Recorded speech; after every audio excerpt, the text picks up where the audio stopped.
Amen. So, ngayong umaga po ay tayo po ay magpasimula at dalangin ko po na lahat po tayo ay matuto sa ating pong pag-aaralan ngayon. So,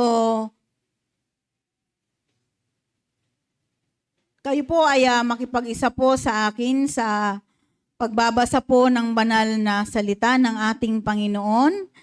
Sabi po diyan sa Santiago chapter 1 verses 2 hanggang 4. So, yan, nandyan po yan. Doon po sa nakakaunawa po ng English version ng Biblia, ayan, nandyan po, mayroon naman po kaya tayo dyan sa screen at sa Tagalog Bible naman, mayroon naman po tayong mga Bible dyan. Ayan, so, kayo po ay makipag-isa sa pagbabasa ng ating pong pagbubulay-bulayan sa oras na ito. James chapter 1 verse 2 hanggang 4. Sabi po diyan sa verse 2, "My friends, consider yourselves fortunate when all kinds of trials come your way. For you know that when your faith succeeds in facing such trials, the result is the ability to endure." And sa verse 4, "Make sure that your endurance carries you all the way without failing, so that you may be perfect and complete, lacking nothing." Sabi po sa Tagalog sa verse 2, "Mga kapatid, magalak kayo kapag kayo ay dumaranas ng pagsubok. Dapat ninyong malaman na nagpapatatag ang ating pananampalataya sa pamamagitan ng mga pagsubok. At dapat tayong magpakatatag hanggang wakas upang kayo maging ganap at walang pagkukulang." Pagpalain po tayong lahat sa pagkabasa po ng kanyang sulat. Tayo po ngayon ay manalangin. Panginoon, sa umaga pong ito, hayaan niyo po, Diyos, na kami ay patuloy na lumapit sa iyo. Itama mo po yung aming mga puso. I-connect mo po ito sa puso mo. Itama mo po yung aming mga motibo, yung intention po namin kung bakit kami naririto. Ilinisin mo po na yung makapangyarihang dugo, yung aming mga pandinig, yung aming mga paningin, yung aming puso, Panginoon. Alisin mo lahat ng mga bara, lahat ng mga hadlang, lahat ng mga problema sa aming kaisipan. Pagkaroban mo kami, Panginoon, ng kapayapaan. At loobin mo, Panginoon, habang kami nakikinig sa deliberasyon ng iyong mensahe para sa aming lahat ngayon, nawa ay mayroong kang gagawin na mas malaki kaysa mga pinagdadaanan namin. Salamat po, Ama, sa oras na ito. Manmalwalhati ka nawa sa pagkabasa ng salita mo at sa paglapit namin sa iyo. Sa pangalan ni Jesus, Amen. Palakpakan po natin ang ating Panginoon. So, ang revelasyon po sa atin ngayon ng ating Panginoon, nandyan po. Ang title po niyan ay, yan po, nandyan. The Hidden Profit of Trials in a Christian Life. Sa Tagalog po, mga nakatagong pakinabang ng mga pagsubok sa buhay ng mga mananampalataya kay Kristo. So naniniwala po ba kayo na sa kabila ng pagsubok, mayroon palang nakatagong pakinabang? Amen? May pakinabang para sa atin yung mga pagsubok ng mga pinagdadaanan natin ngayon. Amen. Kaya nga, sabi nga, bakit hidden? Kasi minsan, dahil doon sa pinagdadaanan natin, hindi natin nakikita na mayroon palang profit, mayroon palang pakinabang yung pagsubok na yun sa buhay natin. Hindi natin nakikita kasi nakatingin tayo sa sitwasyon na kinakaharap natin. Amen po ba? Hello. So, ganun po yun. So, pag sinabing benefits o benepisyo, ito yung magandang epekto or something that produce good or helpful results. So, there is a benefits in the trials. So, lahat ng mga pagsubok, mayroong benepisyo yan. Amen po ba? So, pag sinabing pagsubok, ano nga ba ang pagsubok? What is trials? Yan. Trials means, sabi sa Tagalog, paghihirap, hardship, yung kahirapan nga po, or mga difficulties, o mga pagdurusa. Amen po ba? Sino ba dito yung nakakaranas ng pagdurusa sa buhay? Ayan, minsan sinasabi natin, ano ba namang buhay ito? Hindi naman dapat ako nagdurusa ngayon. Bakit ako nagdudusa? Minsan, ibabalik pa, yung why, ipinabalik pa sa Panginoon. Amen po? Kalimitan po sa atin, ganun ang ginagawa natin. Amen po? Lalo na po nung wala pa tayo kay Kristo. Kasi hindi natin nalalaman na sa kabila pala ng pagdurusang iyon ay mayroon palang nakatagong pakinabang para sa ating lahat. Amen po ba? Hello? Praise the Lord. Bakit ba ang tahi-tahimik? Yan. So wag po kayong titingin sa akin. Titingnan nyo, yung pakikinig nyo dapat nakaugnay yun sa mensahe ng Panginoon. Why there is trials? Or what is its a purpose? So bakit daw po may pagsubok? Amen. At ano ba ang layunin nito? Amen. Trials is our life test of our faith. So katulad po ng sinabi ko po kanina, base din po sa salita ng Diyos, ang pagsubok ay isa itong buhay na pagsusulit sa ating pananampalataya. Yung testing ba? Amen po ba? So, ang pagsubok, isang buhay na testing ito sa ating pananampalataya. It proves the genuineness of our faith, which is more precious than gold that perishes. Ano ang sabi sa Tagalog? Ang trials po, ito yung nagpapatunay ng ating pagiging totoo sa ating pananampalataya, na kung saan yung pananampalataya na mayroon tayo ay singhalaga ng ginto. Amen po ba? Pero ang ginto ay kumukupas yan. Amen po? Kaya nga, di ba sabi nga, dinadarang tayo sa apoy ng ating Panginoon upang subukin niya ang ating mga pananampalataya. Amen po? And our goal is that we should look to our eternal promises as a means to endure through trials while entrusting our souls to our faithful God. So yun yung dapat nating titingnan. Kailangan tingnan natin yung ating walang hanggang pangako ng Panginoon sa ating mga buhay na kung saan ito yung makapagtitiis. Amen po ba? Or outstay. It means to endure through trials. Yung bang makapagpatuloy tayo sa kabila ng pagsubok na ito.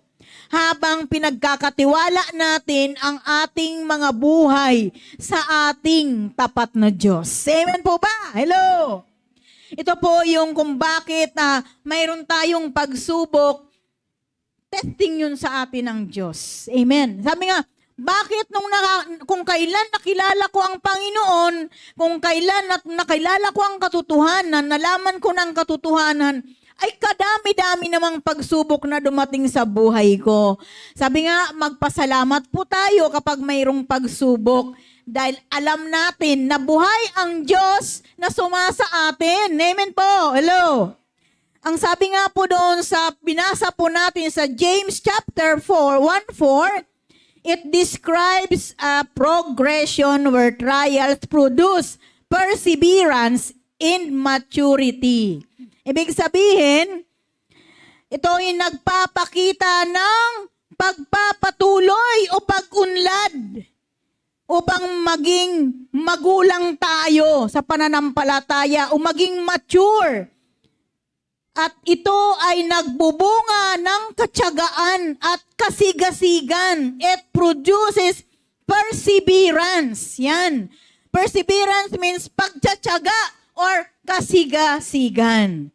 So bakit daw po, paano daw po ang pagsubok nakapagpapatatag sa atin? O sabi po dyan, anong sabi dyan? How do trials make us stronger? Yan. How do trials make us stronger? Trials take us from the realm. Or ibig sabihin, ang pagsubok ay nagdadala sa atin papunta sa tunay na teolohiya ng buhay natin. Amen po ba? So we can start living out of our faith in the real world. So ibig sabihin, pinalalakas tayo ng pagsubok na ito upang tayo ay makapagsimula na mabuhay na mayroong pananampalataya sa hinaharap nating mundo ngayon. Sa mundo na ito, sabi nga, alam mo, marami ako naririnig, alam niyo po ba, ang mundo natin ngayon ay para mabuhay ka lang, dapat kumapit ka sa patalim. Wow! Sabi ko, para namang sinabi mo na walang Diyos. Alam niyo po ba, there is someone ako'y na-encounter, sabi niya, kilala niya ako na ako'y pastor. Sabi niya, Pastora, alam niyo po ba, naniniwala po ba kayo na ang buhay natin ngayon ay lahat na tao kumakapit na sa patalim? Sabi ko, not at all. Sabi ko, kasi tulad ko, hindi ako kumakapit sa patalim kasi kumakapit ako sa Diyos. Amen? Yung iba, kumakapit sila sa patalim. Pag sinabing patalim, whatever na sitwasyon na encounter nila, pwedeng bad or pwedeng good, talagang pinapatulan nila yon. Pero tayo, sa kabila ng mga sitwasyon ngayon na ating nararanasan o nakikita sa kasalukuyan, dapat tayong kumapit lang sa Panginoon. Amen po ba? Ayan. Kaya nga sinasabi, tayo dapat ay umunlad. Amen. Sabi sa James 1:4, di ba? Dapat tayong umunlad kung saan yung pagsubok na dumarating sa atin, ito ay magbubuga ng katyagaan at maging magulang yung ating pananampalataya. Maging matured tayo. Amen po ba? Kaya sa kabila noon, alam natin na ang kapagsubukan na mayroon tayo ngayon, dadalhin tayo nito sa pagiging matatag sa ating pananampalataya. Huwag nating pairalin yung ating emotion. Amen po ba? Dahil ang emotion ay pumapatayan ng pangarap ng isang individual. Amen po ba? Subukan mo maging emotion ka buong maghapon. Wala kang magagawa kahit kumain. Hindi ka makakain kasi emotional ka. Wala kang ibang inisip kundi yung sarili mo. Kinakahabagan mo yung sarili mo. Iniisip mo, may inaapi ka. Nagka-problema pa, dinamay mo pa yung pamilya mo. Amen po ba? Kaya nga sa panahon na tayo ay nagkukulang sa Diyos, unang nasasaktan ang Diyos at ang ating mga mahal sa buhay. Akala natin hindi nadadamay. Minsan sinasabi natin, wag mo akong pakialaman, problema ko to. Pero the truth is, kapag ang isang tao nagka-problema, unang nagkakaroon ng diferensya o unang nasasaktan ang Diyos at ang kanyang pamilya. Amen po? Hello? Kaya wag mong sabihin, wag mo akong pansinin. Kaya ko to. Pero makita ka naman yung maghapon na nakikita ka na nanlulupay-pay ka, na parang hindi ka na humihinga, nag-aalala ang mahal mo sa buhay. Baka mamaya pala, hindi na mamalayan, naggilit ka na pala. Wala ka na palang dugo. O di ba? Nagbigay ka pa ng malaking problema sa pamilya mo. Amen po? Lo. How do trials make us stronger? So, paano tayo nito palalakasin? Yan, sabi dito, God allows trials in our lives, but even when things are bleak. So, sabi nga, lahat na pagsubok, inaalaw ito sa atin ng Panginoon, sa mga buhay natin, kahit daw po ang lahat ng bagay ay malungkot man o masaya man, ay ang may pagsubok na pinaparana sa atin ang Diyos. Bakit? We are in a testing period. Amen po. Pinapalakas tayo ng Panginoon Pinapatatag tayo ng Panginoon ng mga pagsubok na yan. Kaya wag mo laging iisipin ako. Minsan yung iba, mababaw pa kay Kristo, mga bata pa sa pananampalataya. Kapag may dumating na problema sa sambahayan, minsan sinisisi si Lord. Ang Panginoon ay hindi po natin dapat restbakan sa mga sitwasyon na kinakaharap natin sa ngayon. Amen po ba? Sapagkat ang ating Diyos ay laging tapat, laging sapat magpakailanman. And then, why is it important to have faith in times of trial? So bakit daw po sa panahon ng kapagsubukan, dapat magkaroon tayo ng pananampalataya? Yan, para naman kay bata-bata natin. So iba kasi sa atin, tayo kasi pagdating sa congregational na mensahe, may bata, may lumalago pa lang, may umaangat pa lang yung pananampalataya, mayroon namang may ugat na yung pananampalataya. Kaya ina-apply natin ang revelasyon ng Panginoon mula doon sa pinakamababang antas patungo sa pinakamataas na antas ng pag-aaral. So why is it important to have faith in times of trial? So bakit mahalaga ang pananampalataya sa panahon na tayo ay mayroong pagsubok na pinagdadaanan? Kaya sabi nga dyan sa James chapter 1 verse 12, ang sabi dyan, happy are those who remain faithful under trials, because when they succeed in passing such a test, they will receive as the reward the life which God has promised to those who love Him. Yan, so nandyan po yan sa ating board. Sabi po sa Tagalog, mapalad ang taong nananatiling tapat sa kabila ng mga pagsubok, sapagkat matapos siyang subukin, tatanggap siya ng gantimpala ng buhay na ipinangako ng Panginoon sa mga umiibig sa Kanya. Yan, yun naman pala. Kaya sabi nga, di ba, dapat nagbabasa tayo ng Biblia. Amen po? Kasi kung hindi tayo nagbabasa ng Biblia, wala tayong sandata. Anumang dumating mga problema sa ating kasalukuyang sitwasyon, wala tayong sandata, wala tayong panlaban.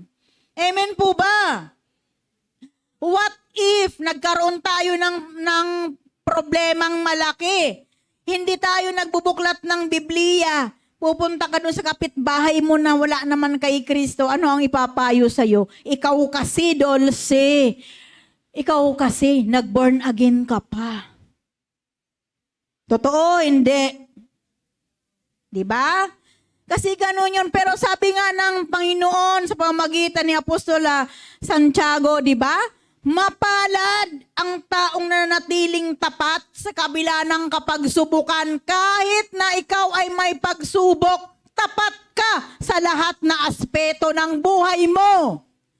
Amen.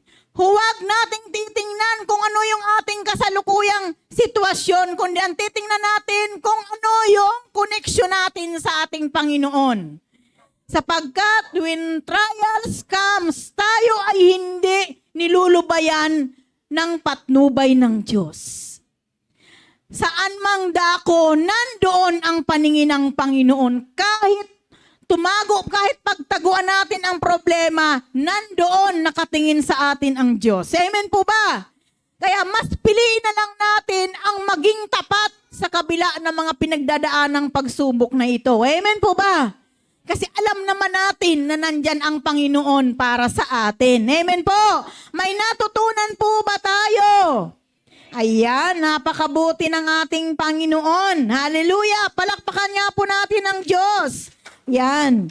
Sabi po diyan sa pangalawa pong talata, sa pangalawang Korinto, chapter 5, verse 7, ano po ang sabi diyan? For our life is a matter of faith, not of sight. Yan. Anong sabi diyan? For our life is a matter of faith, not of sight. Ang sabi po diyan sa Tagalog, sabi dito, sapagkat namumuhay tayo batay sa pananampalataya sa Panginoon at hindi sa mga bagay na nakikita. Amen po ba? So dapat tayong mamuhay batay doon sa ating pananampalataya sa ating Panginoon. Yung lordship ni Lord sa buhay natin, whatever happens sa buhay natin, that God is able, that God can do everything na hindi kayang gawin ng tao. Amen po ba? Hello? Do you believe that our God is able of all things? Yan, ang ating Diyos ay kaya niyang gawin ang lahat ng bagay. Amen po ba? So it tells us that it can be difficult to trust God during uncertain times. So sabi nga, may mga pagkakataon sa buhay natin kapag ang trials dumarating, parang na mahirap na magtiwala sa Diyos. Bakit?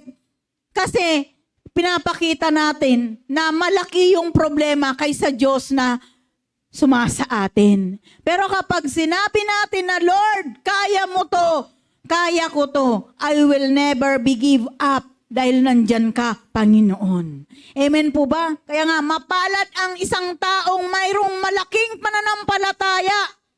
Sa kabila ng pagsubok, mapalad siya. Maging tapat po tayo sa kabila ng mga kapagsubukan. Amen po ba? Huwag nating titingnan kung gaano kalaki, gaano kaliit yung mga tinatangkilik natin sa panahon na mayroon tayong pinagdadaan ng kapagsubukan. Ang tingnan natin yung magagawa ng Diyos sa buhay natin. Amen po ba? Iyan. Sabi nga, mapalad ka na manatili kang tapat sa kabila ng pagsubok. Kaya minsan tinatanong, bakit? Ano nangyari sa'yo? Bakit ilang linggo wala ka sa church? Bakit ilang linggo hindi mo tinupad yung pangako mo sa Panginoon? Nay, kasi may pagsubok. Mali. Doon ka nagkakamali. Sabi nga, di ba, mapalad ka, anak ng Diyos, na nanatiling tapat sa kabila ng mga pagsubok. Amen po ba? May natutunan po ba tayo doon? Amen. So, doon sa mga hindi matatag ang pananampalataya, mayroon silang pag-aalinlangan. Sabi nga, mahirap para sa kanila ang magtiwala sa Diyos kapag mayroon silang pinagdadaan ng problema. Hindi sila sigurado, hindi maaasahan. Bakit? Hindi sila matatag. Amen po ba? Ang sabi po diyan sa Isaiah chapter 8 verse 9. Ayan, anong sabi diyan? My thoughts, says the Lord, are not like yours, and my ways are different from yours. Anong sabi ng Panginoon sa aklat ni Isaias? Anong sabi diyan? Anong sabi? Ang kaisipan ng Panginoon ay hindi katulad ng ating kaisipan. Amen po ba? So, hindi tayo magkaparihas. Amen. So, bilang mga mananampalataya, alam natin na yung ating mga kaparaanan ay pansarili lamang natin. Iba kaysa kaparaanan ng ating Panginoon. Amen po ba?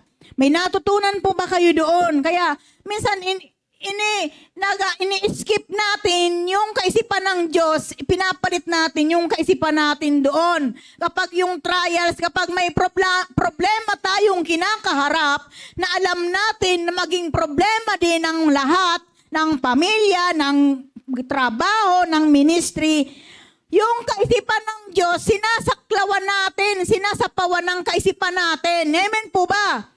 Nandyan yung nangyayari, yung compromising thoughts. Nag-compromise tayo. Pinangungunahan natin kung ano yung kaisipan ng Panginoon. Samantalang sinabi ng Panginoon, ang kaisipan ko ay hindi katulad ng kaisipan ninyo. Sabi yan ng ating Panginoon. Amen po ba? Yun yung kanyang sinabi. So, having faith in difficulties times can allow us to find peace in God's presence. Yan. Yung pagkakaroon nating matatag na pananampalataya, ito yung magdadala sa atin upang masumpungan natin ang kapayapaan sa presensya ng Diyos. Sino dito yung nakakaranas ng kapayapaan in spite of all the trials they had? Amen? Babang payapa. Yung payapa ang puso mo, di ba? Payapa ka kahit may problema, payapa ka. Pero at the same time, bagamat may problema, gumagawa din tayo ng kaparaanan. Amen po? Kasi alam natin na ang pananampalataya, kapag sulo lang yung pananampalataya, patayan. Pag ang pananampalataya ay hindi natin sinamahan ng ating aksyon, ng ating gawa, patayan. Kaya kailangan habang tayo'y nagtitiwala na may magagawa ang Diyos sa ating mga sitwasyon, gumagawa din tayo ng paraan na alam natin na kalooban nyo ng Panginoon. Amen po ba? May natutunan po ba tayo? Ayan, mayroon po ba? Sana naman mayroon. Kasi ang alam nyo po, mahirap din po mag-aral na kung ano yung mensahe ng Panginoon sa atin. Kaya nga lagi nating tatandaan, kung sa tingin mo, kaya mong pangunahan ang kaisipan ng Diyos, you're mistaken. Yan, so nagkakamali ka kung gusto mong pangunahan ang isip ng Diyos. Sabi nga, hindi pa natin iniisip, naisip na ng Diyos. Amen po ba? Kaya nga sa panahon na mayroon tayong mga kahilingan, hindi pa man natin na ibubuka, inihanda na ng Panginoon yung kanyang tugon. Naniwala po ba kayo doon? Naniwala po ba kayo, lahat dito mayroong kahilingan, pero maniwala kayo, hindi nyo pa yan na ibubuka sa bibig nyo, nandyan na ang tugon ng Panginoon. Hinahanda niya na. Amen? Hinihintay, tinitingnan lamang sa atin ng Panginoon kung gaano kalaki mayroon tayo ng pananampalataya na gusto niya para sa atin. Amen po ba? Hello? Kaya nga sabi diyan sa Romans 8 verse 28, ano ang sabi diyan? Ang sabi po diyan, we know that in all things, God works for good with those who love Him, those whom He has called according to His purpose. Ano ang sabi diyan? Ano ang sabi sa Tagalog? Ang sabi diyan sa Tagalog, sa lahat daw po ng bagay. Amen.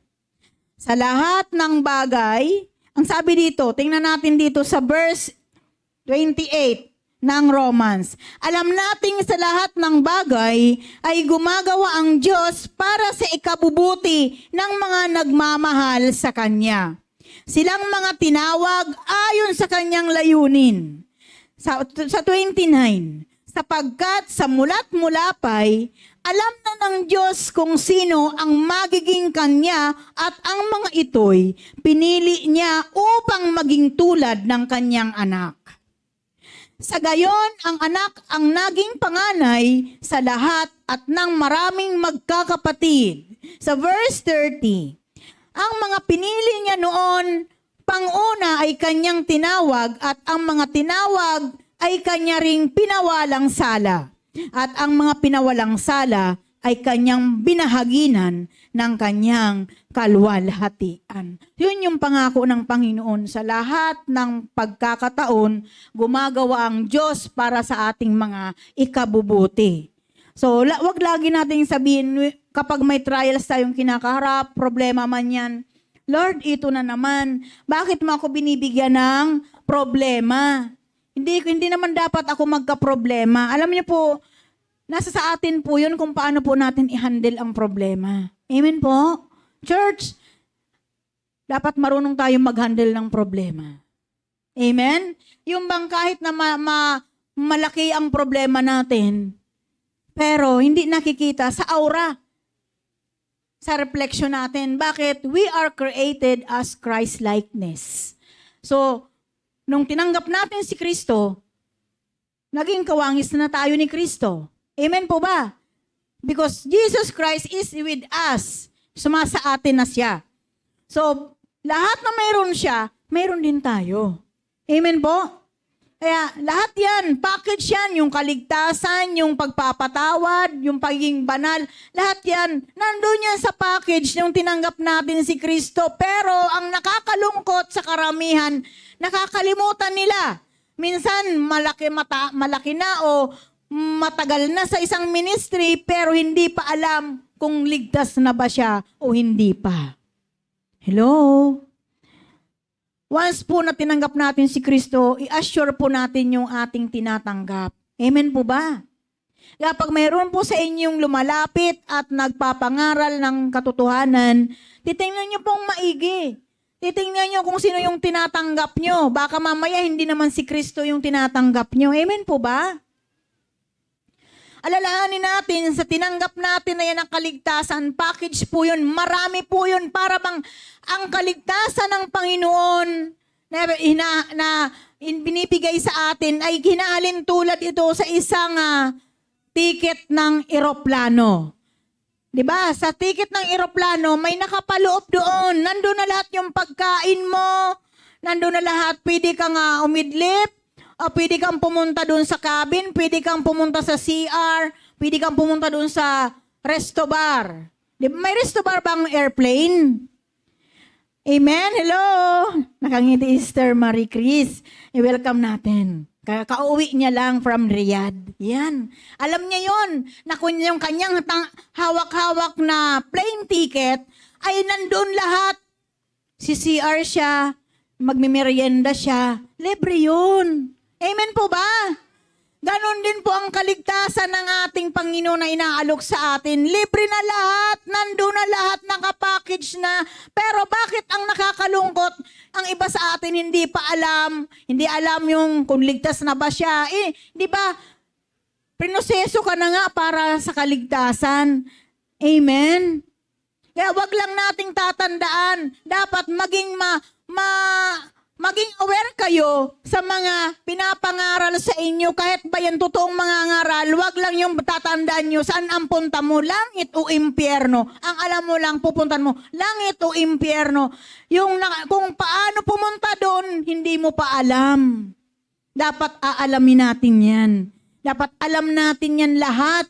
Dahil kapag tayo pinaging tunay ng Panginoon, lagi tayong maging matatag, magbasa kayo ng Biblia, doon yung makikita lahat na tugon. Ano mang sitwasyon mayroon kayo ngayon na kinakaharap. Amen po ba? Sabi nga, ito yung kumpas natin. Ang kumpas ng buhay ng tao ay ang Biblia. Kaya nakakahabag ang isang tao na hindi nagbabasa ng Biblia. Dahil hindi niya alam ang buhay, kung paano mabuhay ng totoo, na kung paano mamuhay sa katwiran, kung paano iuna ang Panginoon sa buhay niya, at kung paano ang maglingkod sa Diyos at sa kapwa. Amen po ba? Kaya kung hindi kayo nagbabasa ng Biblia, may mga Biblia po ba kayo sa bahay? Kung hindi nyo po yung binabasa, ipamigay nyo po doon sa mga nagbabasa. Hello? Ay sabihin, pastor, sayang naman, ang mahal ng bili ko noon. O, mahal pala, ba't hindi mo binabasa? Hello? Amen? Amen! Praise the Lord, hallelujah. Napakabuti po ng Diyos. Sabi nga, lahat ng bagay, amen? Sa lahat daw po, sabi, alam naman nating lahat na sa lahat ng bagay, gumagawa si Lord para sa ikabubuti nating lahat. Doon lang sa lahat na nagmamahal sa Kanya. Sino po pa dito yung nagmamahal sa Diyos? Can you raise your hands? Wow, lahat. Lahat tayo nagmamahal sa Diyos. Pero alam niyo po ba, madali pong sabihin yan. Madaling itaas yung ating mga kamay. Yes, Lord, I love you, Lord. Pero alam niyo po ba, kapag dating po doon sa aksyon, mahirap po sumunod. Amen po ba? Mahirap sundin. Madali lang ibuka sa bibig. Mahal kita, Panginoon. Pero pagdating doon sa gawa, ay hindi natin lahat may sasabuhay o mapapamuhayan. Pag sinabi mong mahal mo ang Diyos, lahat gagawin mo. Kaakibat ng pagmamahal sa Diyos ay pagsunod. Hello? Pagsunod. Number 1, kapag mahal mo ang Diyos, automatic, susunod ka. Amen po ba? Sa literal nga, di ba? Pag mahal mo ang isang tao, kahit anong gawin sa'yo ng minamahal mong tao, susundin mo. Pag sinabi sa'yo, oy, puntahan mo ako dito. Sunduin mo ako dito. Punta tayo, kita tayo. Susunod ka naman ngayon kahit hindi pwede. Pero pag sa Diyos, mahal mo nga ang Diyos pero mahirap sumunod. Bakit? Marami kang titingnan sa aspeto ng buhay mo. Lord, pag sinunod ko ikaw, mawawala sa akin yung mga iba kong tinatangkilik. Mawawala yung pagmamahal ko sa mundo. Kasi ang sabi ng Panginoon, kapag minahal natin siya, dapat i-priority natin siya. Uunahin natin siya. No matter what happened, God will be the first in our life. Buong puso, buong kaluluwa, buong espiritu, buong pag-iisip. Biro mo yung buong pag-iisip. Lord, kung mamahalin kita ng buong pag-iisip, hindi ko na po maiisip yung kinahugugustuhan kong tao. Hi! Kaya nga, evaluate natin. Amen? Evaluate natin yung ating sarili. Pag sinabi ba ng Panginoon na you shall love the Lord with all your mind, with all your soul, with all your heart. Evaluate mo yon. Lord, kaya ko ba ito? Amen? Kayanin mo. Kasi sa lahat ng pagkakataon, hindi ka iiwan ng Diyos. Amen po ba?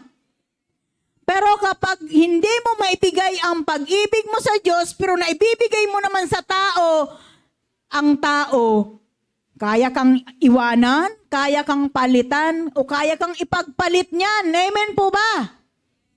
Hello? Kaya isip-isipin nyo ngayon yung mga desisyon nyo. Lord, yung desisyon ko ba na ito tama? Amen? Hindi mo pwedeng sabihin, Lord, mahal kita. Kaya gusto kong itago yung pag-ibig ko sa kapwa ko. Ay, wag. Kasi alam niyo po ba, yung pag-ibig sa kapwa dapat nakikita yan. Kung mahal natin ang Panginoon, dapat mahal natin ang iba. Amen po ba? Hello? Hello? Hindi natin yan pwedeng itago. Kasi mahal mo nga ang Diyos. Sino ba ang mas mahal mo? Ang Panginoon o ang tao? Pag mahal mo si Lord, lahat na nakakalugod sa Lord, gagawin natin. Amen po ba?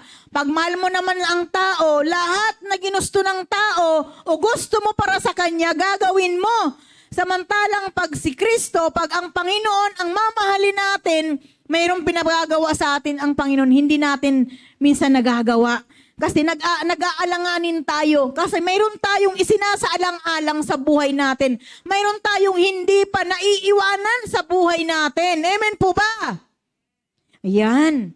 Yun ang katotohanan doon. Yun yung simpleng pagkaunawa doon. Simple lang kapag minahal mo ang Diyos, uunahin mo siya kahit anong mangyari. Lahat na gagawin mo kapag para patungkol sa Panginoon, gagawin mo yan. Kahit busy ka, bibigyan mo talaga ng time si Lord. Amen po ba? Kahit alangan ka sa panahon, bibigyan mo ng time si Lord sa buhay mo. Kasi mahal mo nga siya. Amen po? Kasi pag sa tao mo ginawa yan, subukan mo, sinasabi mo sa isang tao, nako, I love you. I love you. I love you, girl. I love you, boy. Pag hindi mo nasunod yung ginusto ng boy or girl sa iyo, mamahalin ka pa kaya niya? Amen? Hello? Isip-isip tayo. Mag-isip tayo. Amen po ba? Isipin natin yung mga dapat isipin, yung mga nababagay na isipin para sa atin. Isipin po ninyo yung kaligtasan ng kaluluwa nyo. Dahil napakainit po talaga sa impyerno. Amen po ba? Hindi pa po ako nakaranas doon sa impyerno. Pero maraming nagsasabi doon sa pamagitan ng salita ng Diyos na mainit talaga sa impyerno. Kung dito sa lupa, takot ka sa uod. Yung uod nga lang na umiikot, nakikita nyo yung may uod dyan na naiikot. Takot tayo. How much more doon yung uod doon, hindi namamatay. Amen po ba? Amen po ba? Kaya lagi nating tatandaan. Isang paalala sa atin, ang mga pagsubok na mayroon tayo ngayon, ano man yung pinagdadaanan nyo, hindi yan permanente. Amen po ba? They are there to teach us. Yan. Trials are not permanent. And then, nandyan sila upang maturuan tayo, mapalakas tayo, at magkaroon tayo ng kasigasigan, yung i-motivate tayo ng trials na yan para tayo ay tumatag at ma-guide tayo kung ano yung dapat nating puntahan. Dapat matuto tayo na maging malago sa ating pananampalataya. Sabi nga, yung trials, it causes us to be in the presence of God. It causes us to long for us. Di ba? Pag may pagsubok, mabilis tayong maghanap sa Diyos. Amen? Kapag mayroon tayong problema, pag mayroon tayong sakit, parang ang bilis-bilis natin na lumapit sa Diyos. Kasi nga, lahat na pagsubok, sakit man yan, kawalan man yan, kapigatian man yan, kalungkutan man yan, yan ay naging dahilan upang hanapin natin ang Panginoon. Amen? Kaya lagi nating tatandaan, ang Diyos ay nandyan lang. Kung ikaw ngayon ay nandoon sa aspeto ng buhay mo na freelancer ka, okay lang, pag sanlibutan, pag maka-espiritual, ang Diyos ay laging nakatingin sa iyo. Ang mata ng Panginoon ay nasa lahat ng dako. Amen po ba? So sabi nga, malaya na nakikita tayo ng Panginoon, dangan nga lang binibigyan niya tayo ng pagkakataon para tayo ay magkaroon ng panahon na magbalik loob sa Diyos. Mapalad ka kung ikaw ay kinuha ng Panginoon na nakapagbalik loob ka sa Diyos. Pero kapag hindi ka nagkaroon ng pagkakataon na magbalik loob sa Kanya, alam mo kung ano yung bunga. Amen po ba? Yung iba, pangiti-ngiti, natatawa lang. Akala nila, biro yung mga nakikita nila sa Facebook, lalo na sa account ng ministry. Wala doon na naka-post na magdadala sa atin sa kapahamakan. Sa halip, mga paalala, kalakasan. Yung iba, ngumingiti lang, nakikiayon lang. Pero ang katotohanan, hindi nila nakikita yung kanilang sarili kung nasaan sila ngayon. Amen po ba? Hanapin natin yung ating sarili. Nasaan ba tayo ngayon?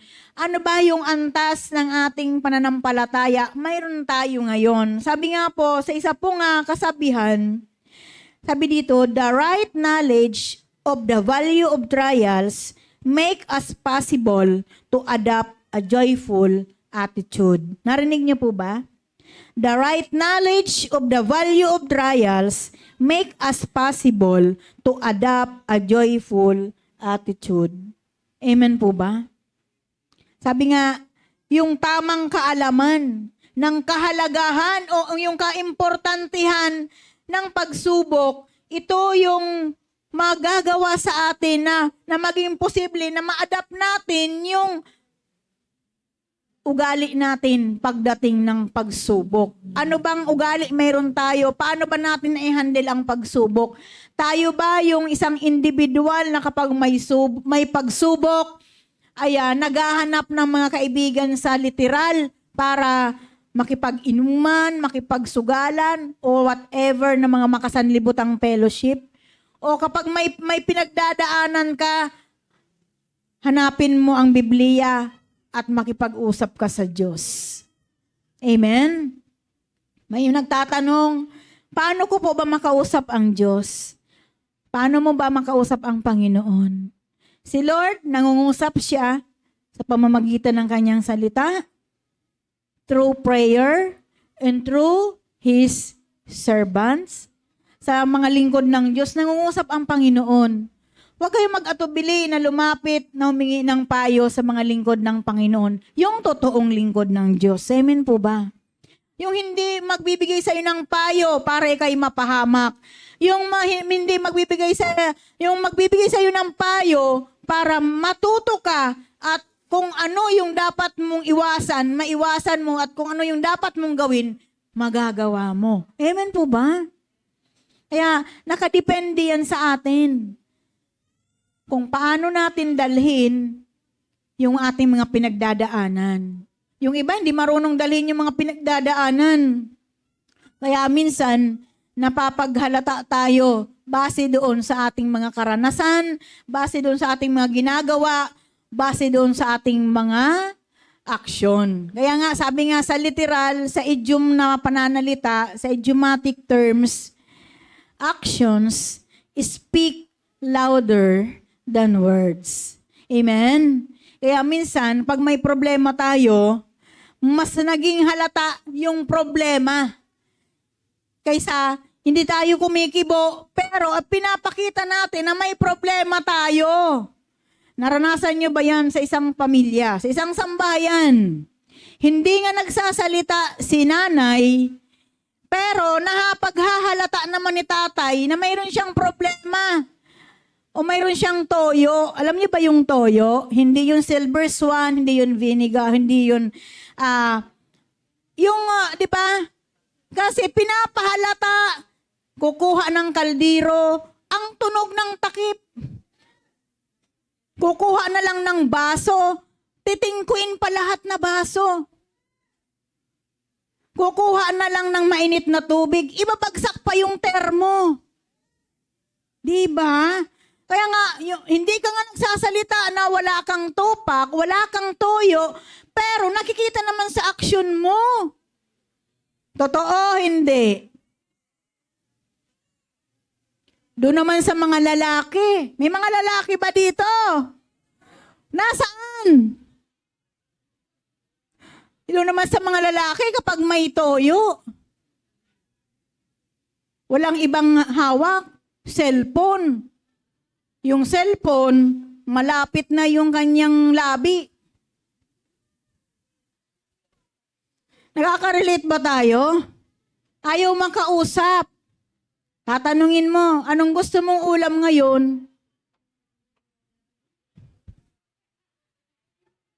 Ano nga ang gusto mong ulam ngayon? Bibili ako sa palengke. Di ba? Totoo, hindi. Kaya yung action natin, napapaghalata na mayroon tayong mga pinagdadaanan. Kaya alam niyo po ba, sa amin po dito, hindi naman lingid sa lahat, na may pisan tayo mga full-time na leaders. Kapag sila tahimik, na minsan may mag-a-approach sa aming kasama sa pamilya, minsan sasabihin ko, may pinagdadaanan yan. Di ba? Kasi ganun tayo. Bakit kaya kapag mayroon tayong mga pinagdadaanan, parang tamad tayo magsalita? Amen? Pero sabi nga, di ba, dapat yung kaalaman natin kung gaano kahalaga yung pagsubok na pinahandle natin, yun yung magdadala sa atin kung paano tayo magkakaroon ng mabuting pag-uugali sa panahon ng pagsubok. Pag panahon ng pagsubok dapat, hindi mo napapaghalata sa iyo na may pagkapagsubukan ka. Kaya mo lang yan malalaman na mayroon kang pinagdadaanan, maliban na yan mag-reveal sa iyo. Amen po ba? Hello? Hello?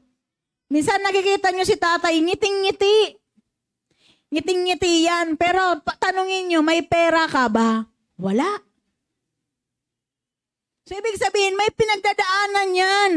Dumadaan din yan ng kawalan, dumadanas yan ng kawalan, pero hindi nahalata kasi ngiti siya ng ngiti. Panay ang patawa. Pero kapag tinanong mo, may pera ka dyan? Wala. Yung may pinagdadaanan siya, yung kawalan. Amen po ba? Dapat ganun tayo. Hello? Tingnan nyo nga yung mga katabi. Tanungin nyo nga, may pinagdadaanan ka ba? May pagsubok ka ba? Yan. Tandaan po natin, ang pagsubok na yan, buhay yan na testing sa inyo ng Diyos. Kailangan nating mapagtagumpayan. Huwag nating sabihin, nako, yan sina pastor, wala naman yung pinagdadaanan. May pinagdadaanan din kami. May mga kapagsubukan din, kawalan, karamdaman. Pero, ang maganda, marunong tayong mag-handle. Amen po ba?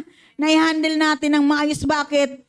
God is able in all things. Amen. Lahat ng bagay, alam niya ng Diyos. Kaya niyang gawin yan. Kaya, sabi nga, si Lord, lahat, wala siyang hindi kayang gawin sa atin. Kaya lang naman natin hindi nakikita, it's because makapokus tayo kung ano yung problema mo. kung ano yung sitwasyon mo sa kasalukuyan.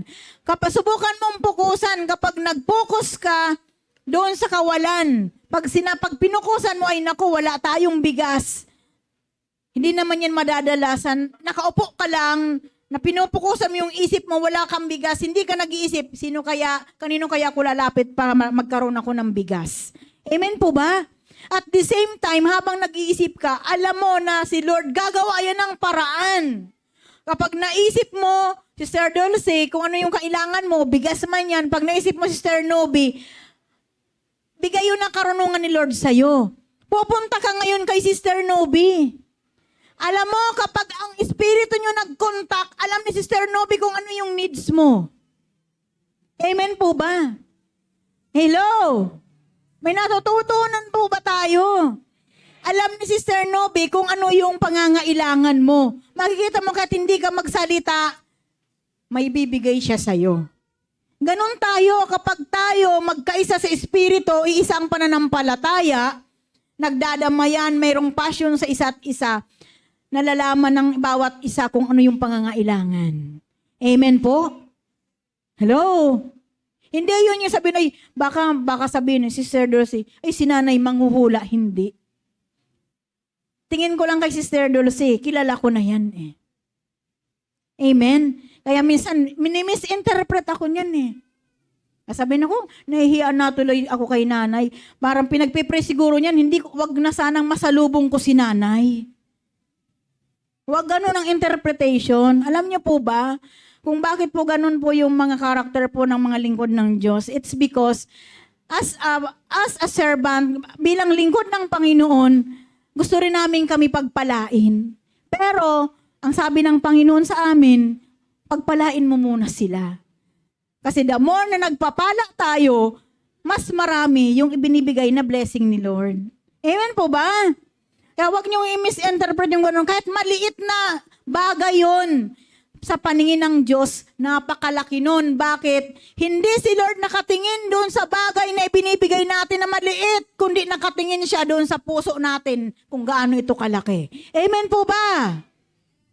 Alam ng Panginoon kung ano yung nilalaman ng ating puso. Alam niya rin kung ano yung nilalaman ng ating kaisipan. Amen po? Yung ating puso, alam niya. Alam ng Lord kung tayo hindi nagsasabi ng katotohanan. Alam ng Lord kung tayo ay nagsisinungaling. Alam niya na tayo ay hindi tapat. Kaya kung naitatago natin yung ating unfaithful spirit sa karamihan, sa harapan ng Diyos, hindi natin yan maitatago. He knows all things, above all things, can do all things. Amen po ba? Lahat ng bagay, alam yan ng Diyos. Amen? Kaya wala tayong maitatago sa Panginoon. Kahit nga itago natin yung ating mga uban, kita pa rin yan ng Panginoon. Amen po? Kasi walang bagay na nalilingid sa Kanya. Kaya sa pagkakataon na ito, lahat nating mga sitwasyon sa buhay, we consider it a pure joy. Sabi nga, magalak tayong lahat kapag mayroong pagsubok na dumarating sa buhay natin dahil ang Diyos ay hindi siya nagtatahangi. Alam ng Panginoon kung paano tayo lalapit sa Kanya. Yung paglapit na hindi tayo nahihiya. Bakit ka mahihiya sa Panginoon? Diyos mo yun. Panginoon mo yun. Amen po ba? Hello? May natutunan po ba tayo? Doon sa mga may pinagdadaan ng pagsubok ngayon, lagi mong sasabihin sa sarili mo, pagsubok ka, hindi ikaw permanente sa akin. Amen. Kaya nandyan ka para maturuan mo ako. Sabi nga, ang pagsubok, ito ay na nagtuturo sa atin para mapahalagahan natin yung mga bagay na dapat nating pahalagahan. Amen? Kasi minsan sa atin, lingid sa ating mga kaalaman, saka lamang natin nare-realize na yung mga bagay pala na yun, minsan sinasabi, sana noon ko pa ginawa, ito lang pala yung solusyon. Amen po ba? Kaya nga sa pamamagitan ng anumang sitwasyon na mayroon tayo ngayon, yun nagtuturo sa atin na matuto tayong magpahalaga kung ano yung mga bagay na dapat nating pahalagahan. Amen po? Hello? Tulog na po ba tayo? Yan. Salamat sa Panginoon. May natutunan po ba kayo? Yan. So, kung may natutunan kayo, ano ba yung dapat gawin sa panahon na mayroong pagsubok? We must have a joyful attitude. Yan. Kaya nga, di ba, yung iba, di ba, sa mga bata, tingnan nyo na lang yung mga bata. Lagi silang tuwang-tuwa. Tuwang-tuwa sila lagi. Kasi hindi nila iniisip yung mga iniisip ng matatanda. Subukan mo na sa mga bata, ibigay mo yung kaisipan na wala kang makakain ngayon. O walang pera ang magulang mo. Hindi ka makapag-aral. Subukan mo ibigay yan sa mga bata na alalahanin. Kung ano ang mangyari sa mga bata. Di ba? Mayroon nga kahit na kabataan, nag-suicide dahil hindi siya nakapag-aral, hindi pinag-aral ng magulang dahil sa kawalan. Amen? Kaya matuto tayong mag-handle ng mga pagsubok na dumadaan sa buhay natin. Amen? Don't be too emotional. Huwag tayong maging masyadong emotional. Yan. So, yung emotion kasi, kapag ginamit mo ang puso mo lagi, hindi mo rin titingnan yung kaisip mo, hindi mo yan maikonek sa Panginoon, magbubunga yan ang hindi maganda sa buhay mo. Amen. Tuwing mayroon kang pinagdadaanan, napaka-emotional mo, hindi ka nakikipag-usap sa tao, hindi ka kumakain. Hello? Hello? Amen po ba? Yung iba dyan, naniwala ba kayo na doon sa pagsubok, kaya lumalala yung pagsubok, kaya ito naging stressful sa isang tao, dahil yun sa pagsubok na kanyang kinakaharap. Pag yung mga pagsubok na yon na pinagdadaanan ng isang individual, kaya nagbunga ito ng stressful situation sa buhay niya, dahil malala na. Amen po ba? Hello? Malala na kasi hindi nila alam kung paano yung susi para mapagtagumpayan yung pagsubok na dumaraan sa buhay nila. Kaya kapag dumating na yung stress, pag dumating yung stress, nandyan yung gusto mo, ikain ko na lang kaya ito, kain ka na lang ng kain hanggang sa naging lumba ka na dahil sa stress. Amen po ba? Kaya yung iba, tumataba sila hindi dahil sa sagana sila sa pagkain, kundi dahil doon sa stress. Totoo? Siguro nararanasan nyo dyan, ano? Kasi kapag stress kayo, ikain nyo, idaan mo na lang sa kain. Diba? Ganun yun. Nako, kaya doon naman sa mga aware naman sa kanilang mga katawan, sa kanilang mga kalusugan, nako, baka mamaya lumalaki na pala ako.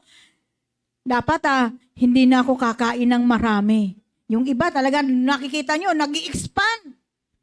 Iniiwan sila ng kanilang mga damit kasi nag-i-expand sila dahil sa stress. Kasi katuwing may stress, dinadaan nila sa padamihan ng kain. Amen? Kaya nyo bang gawin yun? Siguro kung lahat tayo na may mga stressful na situation, yun ang gawin natin. Darating ang panahon, yung mga upuan na yan, hindi na yan kaya kayong i-accommodate. Amen? Kasi yung mga upuan, bibigay na yan sa mga bigat nyo. Amen? Hello? Yan, pinapatawa ko lang kayo baka kasi inaantok na. Yan, salamat sa Panginoon. May natutunan po ba tayo? Sabi nga, payakman ang mensahe ng Panginoon. Mayroon din po ba kayong napulot na aral? Yan, lagi nating tatandaan. Ang sabi nga ng Panginoon, di ba, pangako niya sa Romans 8:28, di ba? Yung pinakahuli na talata doon, ano ang sinabi ng Panginoon? Ano ang sabi doon? Yung promise ng Lord nasa huli. Wala talagang pangako ang Diyos na pasimula pa lang. Pag trials, bibigyan ka ng Panginoon, pahintulutan niya yung problema sa buhay mo. Pero sa bandang huli, laging may pangako ang Diyos. Amen. Sabi nga, doon sa mga lahat naman nagmamahal sa Kanya, mayroon siyang pangako. Amen. Ipagkakaloob niya lahat na mga nakapaloob doon sa tunay na mga tinawag ng Panginoon. Sabi diyan, ulitin ko nga, sabi dito sa verse 30. Ang sabi dito, 28, alam nating sa lahat ng bagay ay gumagawa ang Diyos para sa ikabubuti ng mga nagmamahal sa Kanya. Silang mga tinawag ayon sa Kanyang layunin. So tayo lahat, tinawag tayo ng Diyos according to God's purpose. Yan. The reason why nandito tayo ngayon because we are called by God according to His purpose. Amen. Sapagkat sa mula't mula pa'y alam na ng Diyos kung sino ang magiging Kanya at ang mga ito'y pinili niya upang maging tulad ng Kanyang anak. Sa gayon, ang anak ang naging panganay sa lahat ng maraming magkakapatid. Ang mga pinili niya noon pang-una ay kanya nang tinawag at ang mga tinawag niya ay kanya ring pinawalang sala at ang mga pinawalang sala ay kanyang binahaginan ng kanyang kalwalhatian. So yun yung pangako ng Panginoon. Tayo, hindi kayo nataon na nakilala nyo ang Panginoon, kundi tinawag talaga kayo ng Diyos, pinili talaga kayo ng Diyos upang mapawalang sala. Dahil kung hindi tayong lahat pinili ng Panginoon, pwede niyang gawin yon. Pwedeng hindi siya magpapako dun sa krus. Amen po ba? Pero sadyang pinili tayo ng Panginoon ayon sa Kanyang layunin para sa atin. So ang Diyos ang mayroong malaking layunin sa buhay natin. Kaya anumang sitwasyon, ano ka man ngayon, saan ka man naroroon ngayon, kung hindi ka man natuto na lumapit sa Panginoon, ikaw ang nagpili ng kinabukasan mo kung nasaan ka ngayon. Pero tayong lahat na pinili ng Diyos ngayon, pinawalang sala tayo ng Panginoon. Bakit? Dahil malaki ang layunin niya sa buhay natin. Bakit niya tayo pinawalang sala?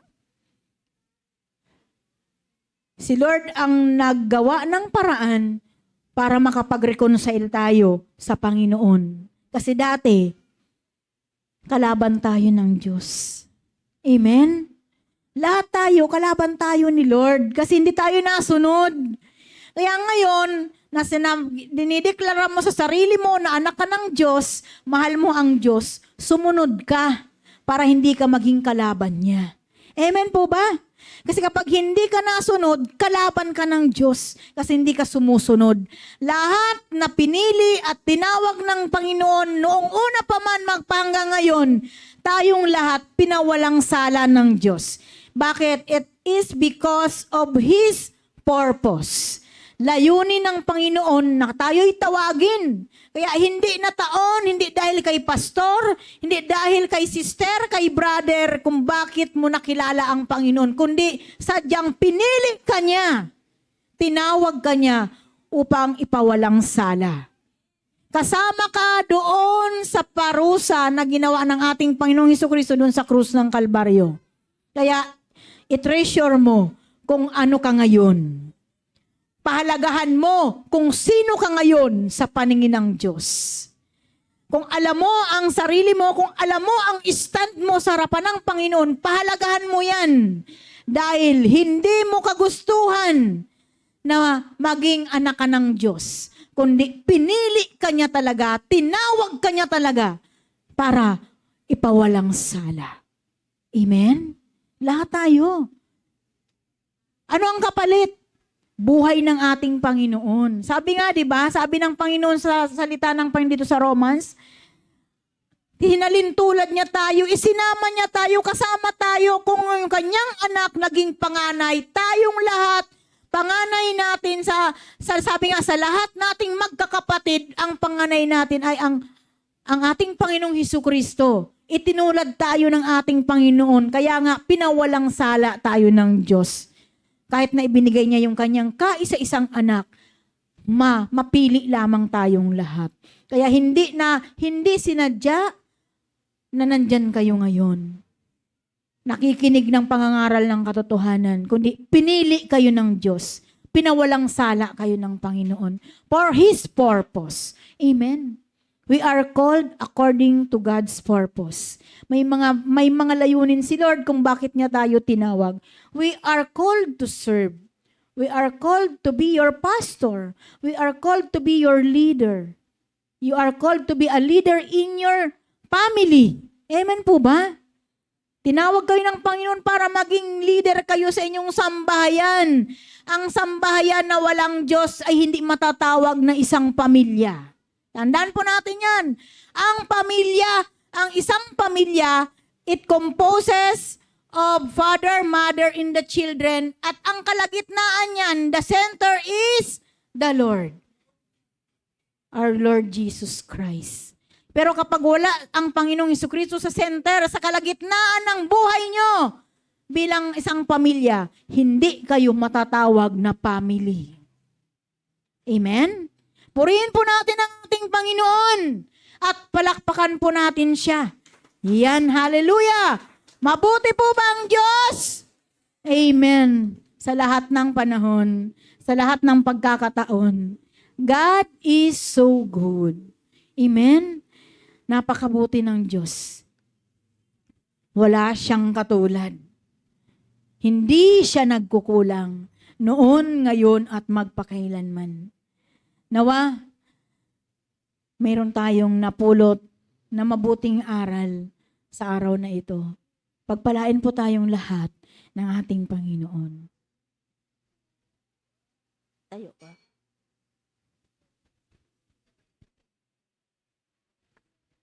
Yan po sa ating kinalulugaran po ngayon. Tayo po ay magnilay-nilay ng ating mga sarili. Paano po natin mailapit ang ating Panginoon sa ating Diyos na buhay? Ang ating mga buhay, ilapit natin yung sarili natin. Huwag kayong mag-atubili na lumapit sa Kanya, sapagkat walang lumapit sa Diyos na Kanyang tinalikuran. Walang lumapit sa Kanya na Kanyang tinanggihan. God is so good. He is good all the time. Hallelujah. As we worship you, Lord, in this temple, may we glorify your holy name. Patuloy po nating parangalan ng ating Panginoon. At sa pamagitan po ng awiting ito, atin pong itaas ang ating Panginoon. Once na maitaas natin ang Kanyang pangalan, hingin natin ang Kanyang paglilinis, ang Kanyang makapangyarihang dugo sa ating mga buhay. Sapagkat tayo ngayon ay tatanggap ng banal na hapunan na kung saan this commemorates the death of our Lord Jesus Christ. Yung Kanyang pagkamatay dun sa krus ng Kalbaryo at sa Kanyang muling pagkabuhay. Kaya sa ating paglapit ngayon, gawin po nating panalangin yung awitin inihanda ng ating mga musikero para sa atin, Panginoon, at sa ating lahat ngayon. Atin pong itaas ang pangalan ng ating Panginoon. At kung ikaw, kapatid, alam mo kung ano yung mga infirmities sa buhay mo, buhay paglilingkod, lumapit ka ngayon sa Panginoon. And He will restore your heart. And He will restore your mind. And He will restore your emotions.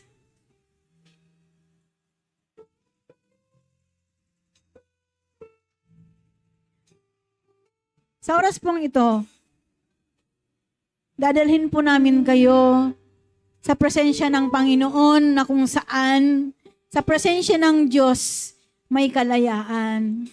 Sa presensya ng Diyos, may pagkapatawaran. Sa presensya ng Diyos, may kagalingan. Sa presensya ng Diyos, may katagumpayan.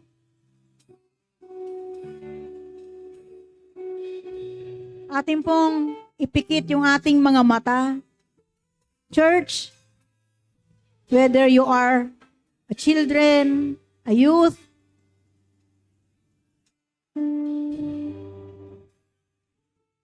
or you are a mature, pikit natin ang ating mata ngayon. Damhin natin ang presensya ng Panginoon no matter what happened. Kailangan maramdaman natin that God is so good to us.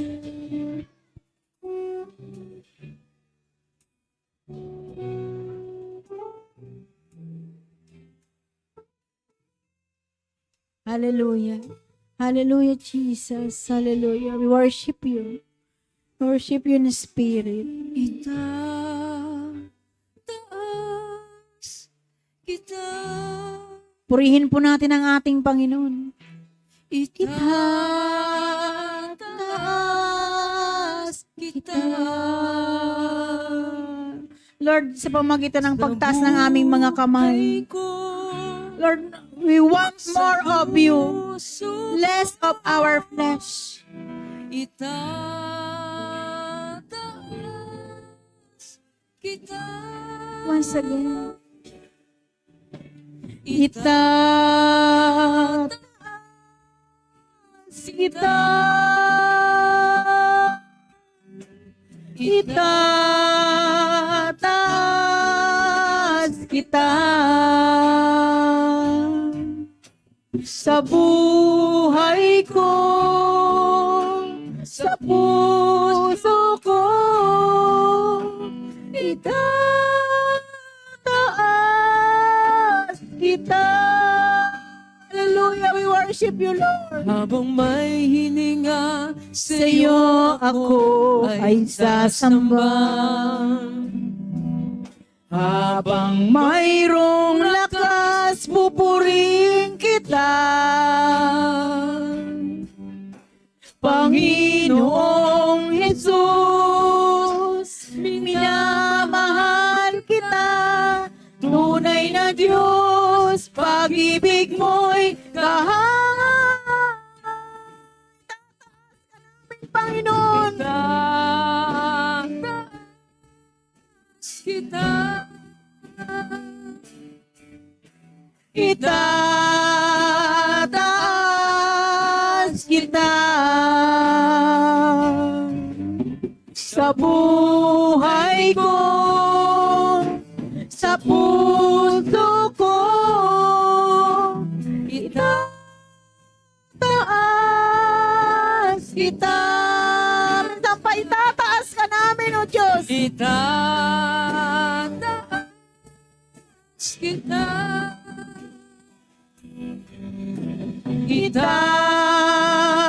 Itataas kita.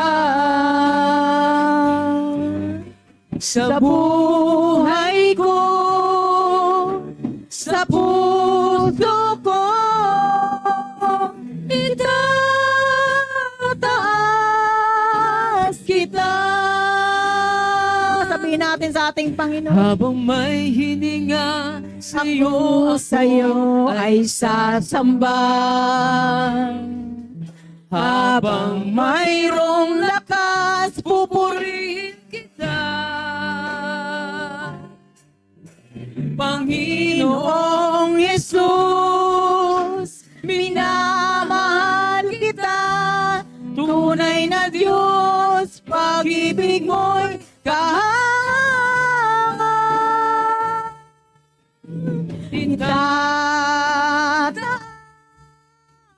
Kita.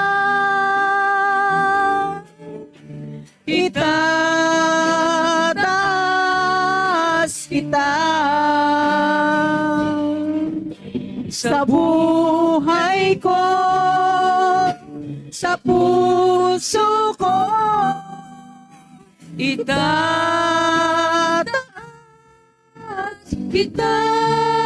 Lord, patuloy ka naming itataas ngayon. Walhatiin ka nawa sa mga pagpupuring ito, Diyos. Salamat po sa iyong presensya.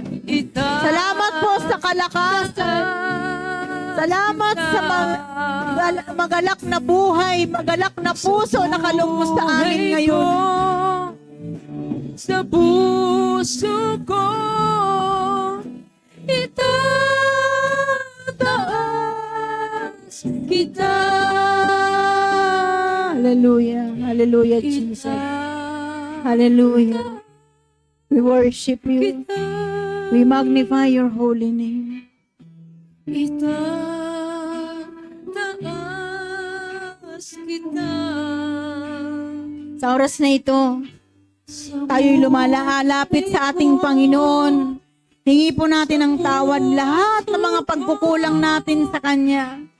Lord, sa oras na ito, inilalapit ko sa iyo ang kabuuan ng kongregasyon mula sa buhay ng lingkod mo, ang aming bishop, sa buhay ko ang aking buong pamilya, sa lahat ng mga anak mo nandirito, sa kabuuan ng music team, sa kabuuan ng mga leaders, mga ushers, intercessory team, sa lahat ng mga elders, Lord, sa bawat pamilya na naririto ngayon. Lord, dinggin mo yung aming mga daing. Lumalapit po kami sa iyo upang nagpapalinis namin ang aming mga buhay. Linisin mo kami ng makapangyarihang dugo. Lahat na bahagi ng buhay namin. Lahat ng mga kalikuan sa buhay namin. Yung espiritu ng hindi pagsunod. Yung espiritu ng hindi pagpapahalaga sa iyo. Yung espiritu ng pagpapawalang bahala sa lahat ng mga gawain mo sa mga oras na ito, Panginoon. Igawad mo po yung basbas. Igawad mo yung pagpapatawad sa amin. Lahat ng mga infirmities ng buhay namin. Sa pamilya namin, sa mga anak namin, sa mga kamag-anak namin, sa mga kaibigan namin, Lord. Sabi mo sa iyong mga salita, we must forgive those who sins against us as we forgive those who against me, Lord. Lord, lahat ng mga pinagkasalaan namin, patawarin mo po kami, Panginoon. Pinapatawa din po namin sila sa lahat ng mga pagkukulang nila sa amin, Lord. At sa bawat sitwasyon ng buhay na ito, Panginoon, patuloy mong ibuhos ang iyong pagpapala, ibuhos mo ang kagalingan, ibuhos mo ang kalakasan, ibuhos mo ang kalayaan, ibuhos mo ang kagalakan, ibuhos mo, Panginoon, restoration sa pamilya, sa kaisipan, sa kalusugan, sa emotion, sa pangalan ni Jesus. I-restore mo, Panginoon, ang bawat isa in the name of Jesus, in the name of Jesus Christ of Nazareth. Salamat po, Ama, sa pagkakataong ito. Marapat lamang na ikay tumanggap ng mapapuri, pasasalamat, pagluwalhati sa pangalan ni Jesus, naming Panginoon tagapagligtas. Lahat po ng anak ng Diyos ay magsabi po ng Amen. Palakpakan nga po natin ang ating Panginoon. Hallelujah. Purihin ka, O Diyos.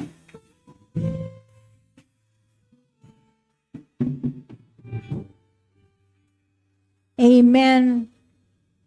Tayo po ay dadako ngayon sa Santa Cena.